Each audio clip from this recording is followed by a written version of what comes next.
Now this is the Teclast P80 Pro tablet, a cheap tablet with some pretty decent specifications, and let's see how well this does in the full review.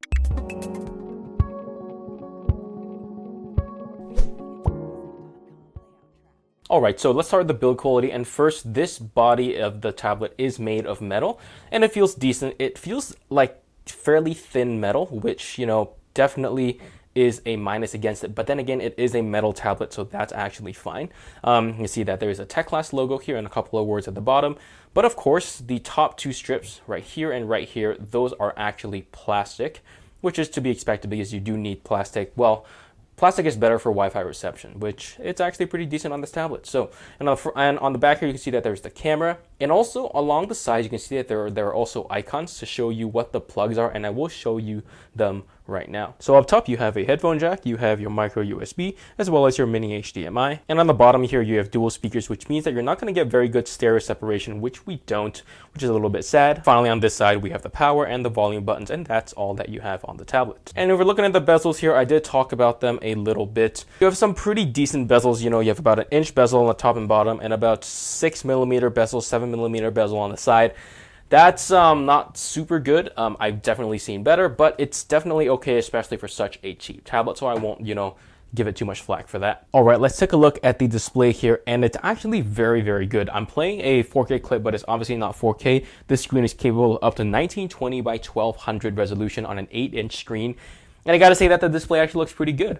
The crispness is actually not bad. It's not as crisp as a Retina display, but it's definitely good enough, especially on an 8-inch display. Color reproduction is not the best, but it's okay. It's not super saturated, as you can see. Just look at the green on the grass and the kind of pale green on the snake. It doesn't look super good, especially compared to an AMOLED display, but it definitely looks decent, especially if you're just going to use this for, let's say, comics, which I actually like using this a lot for, or if you're just watching TV or you're watching YouTube videos. It's definitely more than passable, and I don't really see many issues with this at all.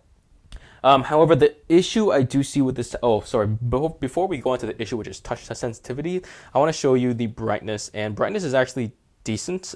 It gets to about 300 to 350 nits, which is not bad, because that is still hard to see in direct sunlight, but it's definitely better than a lot of other tablets that you see out there. Touch sensitivity is the downside of this tablet. It's fairly sensitive, but it's not that sensitive. So if you drag your finger across the screen, it sometimes loses it sometimes forgets that you're touching the screen if you don't drag it across hard enough, which is kind of sad, actually. Multi-finger gestures, like if you're typing really fast, it does miss a little bit sometimes, but not too much. But the main issue is that the touch sensitivity is just not sensitive enough, but it's still passable at least. So if we're talking about the audio quality, like I said, we don't get a very good stereo separation because you get one speaker here and one speaker here. So if you're listening in landscape mode, you just get all the sound coming out from this side and nothing coming out from this side, which is kind of a downside. The audio quality is fairly loud. The audio quality itself is not great. I would say it's average at best. I don't really find anything to of note in this audio quality. It's just fine. Whatever. So I'll let you listen to it and hear what it sounds like.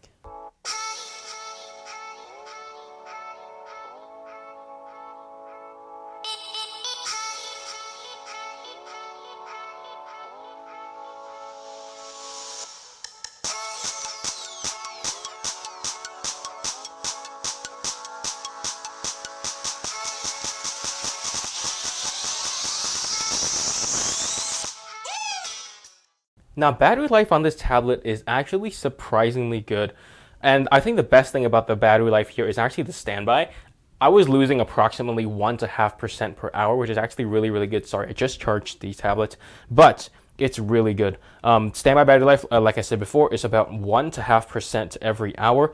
And if we're talking about screen on time, I was getting around 7 hours of screen on time, and that's talking about YouTube videos. If I was just reading comics, let's say using Manga Master, and I was reading comics, and I'm reading currently Katekyoshi Hitman Reborn for a third time, which is actually a very, very funny manga. So that's actually pretty good. And Yeah, so if I was reading manga, which is a less stressful situation than YouTube, at least for the battery, I was able to get 9 to even 10 hours of screen on time, which is actually really, really good considering the size of the battery, which is about 5,000 milliamp hours. But I will say that while I was reading, the brightness was hovering around 0 to 40% depending on my situation. So it definitely wasn't on like 100% brightness or anything, but still it's a very, very good battery. So I really have no complaints about the battery here. I'm actually fairly satisfied. Talking about the software on this tablet here we have Android 7.0 Nougat, which is fine. It's not Android 8.0 Oreo, but I don't really care as long as it works fine. They have included a couple of extra buttons here, volume up, volume down, your little menu button, and finally your screenshot.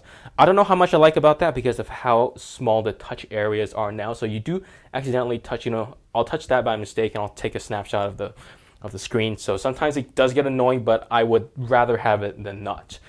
The performance of this tablet is decent. It has the MTK 8163, and as you can see, it feels a tiny bit, it doesn't feel like snappy fast. It's okay, but it's not snappy fast. So I think that has to do with software because it's 1920 by 1200. It's not that high a resolution, especially for a tablet of this size. So again, it's not, it doesn't feel super smooth, but I think it's smooth enough. Where you start seeing bottlenecks is when you're launching apps, or you're launching YouTube. That's, you're looking at like in 1 second to 1 to 2 seconds of lag. And if you open Chrome, it's actually fairly fast, which I'm surprised by. And let's open something else. Let's say Manga Master, and that's about a half a second delay for a relatively light app. So you do have to be aware of that. Sometimes it's just not that fast. Open Google Play Store. That was about half to 1 second, so really not that great. And of course, you have 2 gigabytes of RAM in this tablet, so it's not the best for multitasking either. So yeah, so let's move on to gaming now. So again, looking at this gaming experience here, we have a 1920 by 1200 resolution, and of course the MTK 8163 to power it. And the performance, as you can see, is actually decent, considering you have a 2 gigabytes of RAM and you have a 1920 by 1200 resolution, which is not low. Like, okay, it's not a Retina display, but it's definitely not like a 1280 by 800. So I think it's actually a decent gaming experience, considering the cheaper chipset that you see here. So, but I will say that if you're playing something that's fairly RAM intensive, you're probably not going to be able to get very high frame rate.